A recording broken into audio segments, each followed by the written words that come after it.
महाराज जी, सामान्य जीवन में कई बार पत्नी और बच्चों पर किसी बात के लिए गुस्सा आ जाता है। कई बार क्षणिक गुस्सा पर बच्चों को डांट देते हैं या थप्पड़ भी मार देते हैं, किंतु अगले ही क्षण अपने को पश्चाताप होता है, अपराध बोध होता है, परंतु कुछ दिनों बाद इसकी फिर से पुनरावृत्ति हो जाती है। ऐसे में सुधार के लिए क्या करना चाहिए? वैसे गृहस्थ में हमने एक बार चर्चा की थी एकांतिक में कि गुस्से का नाटक करना जरूरी है। उसको आप अंदर मलिनता पूर्वक क्रोध मत कीजिए। जैसे एक राक्षसी वृत्ति आ गई क्रोध में, पत्नी को पीट दिया, बच्चों को पीट दिया, ऐसा हमेशा इसका आदर नहीं करते। पर जैसे आपकी संतान है, अब बच्चा अगर आपसे भयभीत नहीं होगा, डांट नहीं लगाओगे आप, तो कल वो कुमार्गगामी हो जाएगा। माता पिता ही बच्चे के प्रथम गुरु होते हैं। तो धमकाना, अरे ऐसे से क्या मोबाइल में देखते हो, कौन तुम्हारा मित्र है, कैसे, ये जानकारियां करना उसके जीवन की उन्नति के लिए है। और दूसरी बात, भगवान ने जब पुत्र भेजा है तो उसकी सेवा आपको दी है, तो उसको प्यार भी करो, दुलार भी करो, मित्र की तरह बर्ताव करो और कभी गुरु की तरह उस पर शासन भी करो।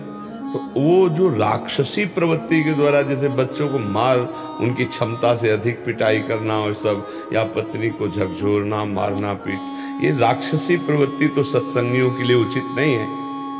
पर आवश्यक होने पर भय की जरूरत है, मतलब सिद्धांत भी है।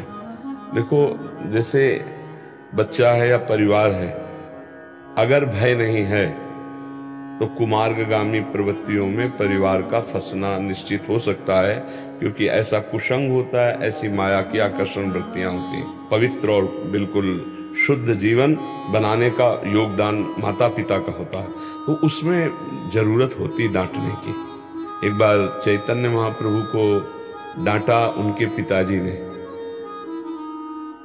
शायद जगन्नाथ मिश्र नाम। तो उनको स्वप्न में एक महापुरुष ने कहा कि आप जिनको डांटते हैं जानते हो कौन है? तो बोले, हम जानना भी नहीं चाहते। जब वो कृपा करके हमारे को पिता का सौभाग्य दिए हैं तो हम जानना भी नहीं चाहते, हो हमारे लाडले पुत्र हैं, बस इतना। बोले, आप डांटा मत करो। बोले, आवश्यकता पड़ी तो शपथ भी जमाऊंगा, क्योंकि मुझे अधिकार दिया है। जब हमारे यहाँ बेटे के रूप में जन्मे तो आवश्यकता पड़ी तो वो दुलार भरा, समझ रहे हो, हम ऊपर से गुस्सा दिखा रहे हैं लेकिन दुलार भरा, ऐसे नम्र, अगर जरूरत पड़ी गलत आचरण हो तो उससे क्या होता है, बालक, अब हम लोग भयभीत हो, अरे नहीं मारेंगे अगर ऐसा गलत करेंगे। तो बच्चे के अंदर इतना भी भय ना बैठ जाए कि वो आपसे भयभीत होकर अपनी बात आप तक ना पहुंचा सके, और इतना भी स्वतंत्र ना हो जाए कि वो जो चाहे वो कर सके। इस बीच की बात को समझना चाहिए। थोड़ा प्रीति, थोड़ा भय, तभी हमारा परिवार चल पाएगा।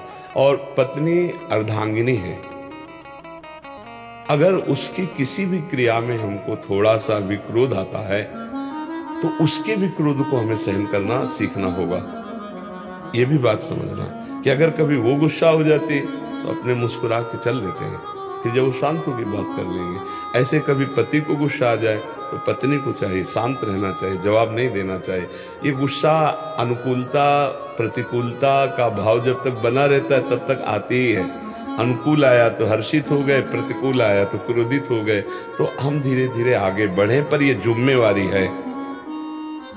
बिनु भय होए न प्रीति, ये सूत्र भी है। तो जैसे बड़ा घर का सदस्य है, उसका प्रभाव घर में तभी पड़ता है जब वो स्वयं धर्माचरण से चले और शासन युक्त हो। तो फिर बच्चा, परिवार पूरा कि अरे जरा भी त्रुटि में पिटाई हो जाएगी, फिर दंड मिलेगा, तो इससे परिवार सही चलता है।